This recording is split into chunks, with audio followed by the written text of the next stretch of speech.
Can y'all believe that it hasn't been that long since we've actually started portable gaming? I mean, with the Game Gear, the Game Boy Advance, the DS, and then of course Nintendo blowing it out the water with the Nintendo Switch, showing that you can do flagship, really high-end gaming on a mobile platform as your proprietary platform. You don't have to split the difference. You can actually have your main system as the mobile platform all in one. Needless to say, yeah, it was a runaway success.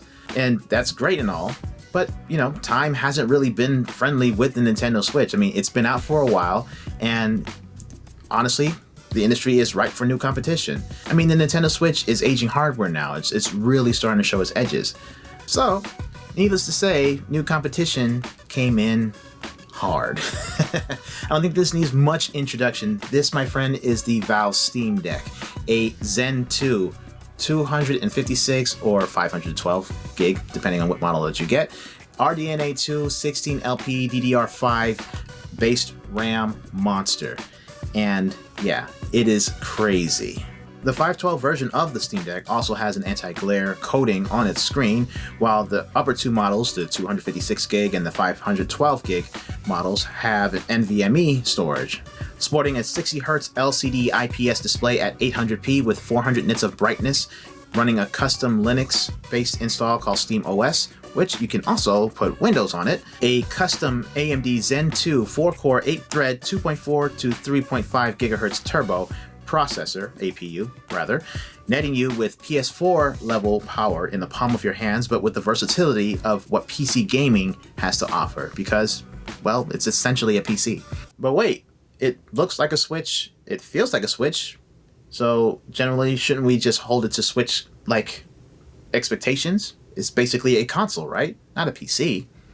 Well, not exactly. See, one of the points that's being missed here is one of the points that actually almost prevented me from actually buying this thing. Because when I initially saw it, I actually went in with those same expectations that this is essentially just a Switch. I already have a Switch. I've played Nintendo Switch-based games. Why do I need another handheld console that basically is Switch-like? Because it's the Steam library we're talking about here. I mean, now we have a piece of hardware that is incredibly customizable that opens up our PC library on the go. And with something called Proton, which is doing a lot of heavy lifting to bring traditional Windows-based games that traditionally were locked down to only the Windows platform and kind of shoehorning compatibility into Linux. Not all the time, but generally that's kind of what I see that is actually happening here. But to actually give these games a compatibility to an operating system that traditionally was not there and to run exceptionally well in a lot of cases, you have to admit is very impressive. But let's not get ahead of ourselves. What do I actually think about this hardware? Well, in the hand, it feels really, really nice. When you initially get the Steam Deck, the first thing you are going to think is, wow, this thing is enormous. I mean, there are videos of it showing next to a Switch Lite, but even next to a full Switch, the Switch is just dwarfed by this thing. It's honestly ridiculous and kind of reminiscent of the Game Gear, but surprisingly, it's not heavy. It feels relatively light in your hand. You can actually game on this. I have actually gamed on this for hours without any sort of hand fatigue, and I am a stickler for controller ergonomics. It seems that Steam hit all the right points as far as how this controller feels in your hand. I was actually surprised that they're actually full-size joysticks. The interactive buttons, the A, X, Y, and B buttons on the right-hand side, even with their placement in that position, I didn't feel any sort of discomfort in actually reaching for those buttons. Full analog triggers. Thank you. And with a design language that is so minimal and so nice and well put together, so functional, so utilitarian, that it's easy on the eye, it's easy to look at. It's just a very nicely designed unit. Now for some, I know the size might be a little bit of a daunting thing because yeah, this you do not want to put in your pocket. It's not going to work. Now they do give you a case that's this guy right here, right out of the box, which is nice, but this thing is pretty big and it's actually adds a little bit of bulk to the overall carry of the actual unit. So for me, I actually use this guy. This is actually my everyday carry. This is a pack safe bag. I'll leave a link about this in the description. But it basically makes the profile of actually carrying the Steam Deck a lot more manageable. paired up with some accessories that you can actually get from Etsy, really. These guys here, these are actually joystick locks. You put those on the joysticks of your Steam Deck, put it in the bag, you're actually good to go. Now, the touchpads are a nice touch, especially for those who are trying to do like FPSs or specifically mouse and keyboard type games without a mouse and keyboard. They are very responsive. I love the haptic feedback on them. They are a bit too responsive for me though, like especially when you're using them for typing. It can kind of get everywhere, especially when you're thumbing down like on a letter. Almost every time, it almost never fails. Every time I thumb down to press a letter when I'm typing with this thing, it moves over to the next letter. It's frustrating, but I do realize the unique feature and the functionality that these will actually give for specific experiences, especially when you're in desktop mode. Pretty much a necessity if you don't have access to a keyboard or a mouse on you. But yeah, the sensitivity, not in love with that. And I'm pretty sure there's a setting somewhere in the UI that I'm missing where I can turn down that sensitivity just a little bit. But that's the whole thing. This thing is extremely customizable. But let's continue around the unit, shall we? So the screen is okay. It's an IPS 60Hz display, like I said before. Not the most brilliant of screens, I will admit. Like, colors aren't really the most popping thing out there. But it's not going to be a detractor for the experience, honestly. But, you know, the argument is out there. It's like, why didn't Valve go with a QLED or whatnot? It kind of had to cut costs somewhere. I mean, okay, you have things like, say, the Aya Neo, which I'm pretty sure has a lot more updated parts, but it also costs like double the cost of this. So you're getting a cost saving for, honestly, a very decent system out the bat without spending too much money for very equal, I would say, performance and reliability as far as across the board within software, within hardware. It's honestly, for your money, very big bang for your buck. But honestly, I wouldn't put it past Valve on the Steam Deck 2 to actually have a version that also features a QLED. Like, this seems like, okay, do people even want this, first of all? We see that people do want this.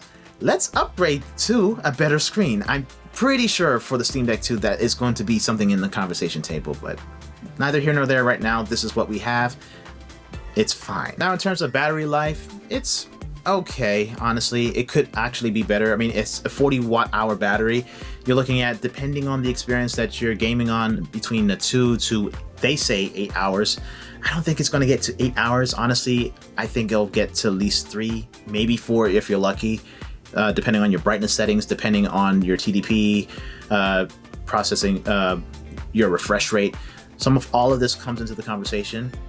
Again, because this is so customizable, those can be part of the conversation to actually preserve on performance to get that battery life back if you need to.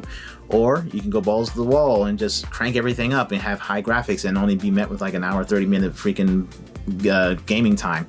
Exaggerating much, yes. Also depends on the experience, like I said.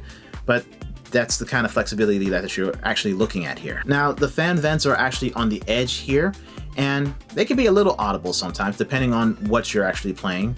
And of course, as long as you're not covering the vents, then things should be relatively tame as far as like its sound of the fan ramping up and everything, ramping up, ramping down, depending on what the system's trying to do. There are earlier versions of the Steam Deck where the fan was different. So if you got like Q1, Q2, one of the revisions, this is actually a Q3 unit, one of the revisions was that they changed out the fan on the internals to make it sound quieter. So that's probably why mine doesn't sound like a jet engine. But honestly, as far as the general consensus is, even from Q1, it doesn't sound like it's taking off half of the time as long as you're getting proper ventilation from it. I mean, make sure the vents are clean, of course, you know, both of them. Make sure that it's breathing, make sure the case actually allows for proper airflow. Don't put it on a comforter blocking the airflow. I'm saying this jokingly, but yeah, there are a couple videos out there where they're wondering why it sounds so loud, yet they have all the vents covered. So if you've been paying attention, I've been mentioning a lot of ideas about this being a very customizable system because frankly, it is. You honestly don't even have to run the native OS that this thing comes with. You can install Windows on it. You can put a VPN on it. You can use Moonlight to use for remote gaming and remote streaming or local streaming to your actual gaming PC. You can put emulators on it, so you can play N64, you can play Switch, you can play Sega Genesis, you can play Super NES, you can play Dreamcast. You can play some of anything on this thing. You can web browse on it. It has a full desktop mode where you can actually put things like a cloud syncing platform on there. You can use something like SyncThing if you want to sync your saves that are not part of Steam. Are you getting what I'm putting down here? This thing is a customizable fun house. When you're talking about the Valve Steam Deck in comparison to its closest competitor, the Switch, they are totally two different markets. And to be honest, this is the main reason why a lot of people say that you can't really classify this as a console, because it's not locked down to a proprietary ideology like, say, a Nintendo Switch is or a PS5 is. It still has the same crossover of it being very PC oriented. And of course, there's the argument that because it's a very PC-based like platform, it comes with its own PC-based caveats where you have to tinker, you have to problem solve and everything before you can just pick up and play. But that's not true either. You can tailor the experience based off what you're trying to play. If you do a little reading, you can actually see exactly what games are actually fully supported with the Steam Deck, some games that you might have to have a little work, but that comes with the territory. It's basically a PC that is doing compatibility of games that are not native to its own platform, and then kind of making it native to its own platform. I mean, this community for this thing is incredibly large. So if there's a specific game that you're trying to get to work that is not directly, Steam is not directly saying that is directly supported, chances are the community already has an answer for you, say like Mortal Kombat 11. And that to me is the part of the design language of what makes the Steam Deck so amazing, is because it's basically the game system or gaming PC that you want it to be in the palm of your hands. Listen, I am definitely a fan of this thing. I mean, it's definitely not perfect. I mean, there could be an extra USB-C port at the back of it to help with charging and running extra peripherals like this guy, which you'll find out eventually soon. The screen obviously could be better, especially even some of the touch responsiveness of the screen could also be a little bit better, like typing on a keyboard on the screen can be a little janky here and there. And the joysticks, even though they are fine, they don't come as house sensor joysticks out of the box. So I think, honestly, with the advancements of house sensors for joysticks and all the advancements and all the advantages that they actually create, I think in future iterations that should actually become the standard. And of course, you can only get it in one color. So it would be nice to have some kind of customizable feature on their website, so you can maybe do like a black and red on the bottom or something like that, or do custom graphics like graphic imprint on the bottom. Of course, there's other companies like Dbrand or whatever not that I'm pretty sure facilitate that aspect of things already.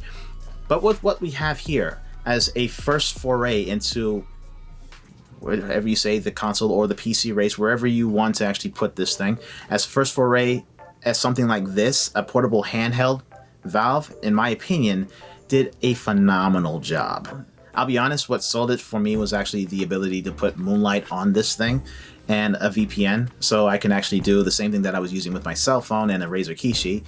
Another video about that somewhere. The fact that I can do the same thing on this system and still have my cell phone readily available to me with actual gaming hardware on here that is capable of running games natively, done deal. It was a sale for me.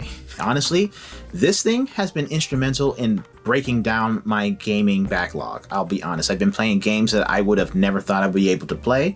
A lot of indie titles. Right now, I'm on Rogue Legacy 2. Really fun game. Should definitely check it out. Not sponsored. So yeah, this guy is a lot of fun and a very useful tool. So if you have the opportunity now, and honestly now, they've ramped up production, so chances are if you're trying to get one now before the holidays, you more than likely will get one. Highly recommended. Definitely one of my favorite systems of all time, and you should definitely check it out if you get the chance. But of course, there's also other ways that you can extend the capabilities of the Steam Deck, like with these, which you'll find out in a video relatively soon.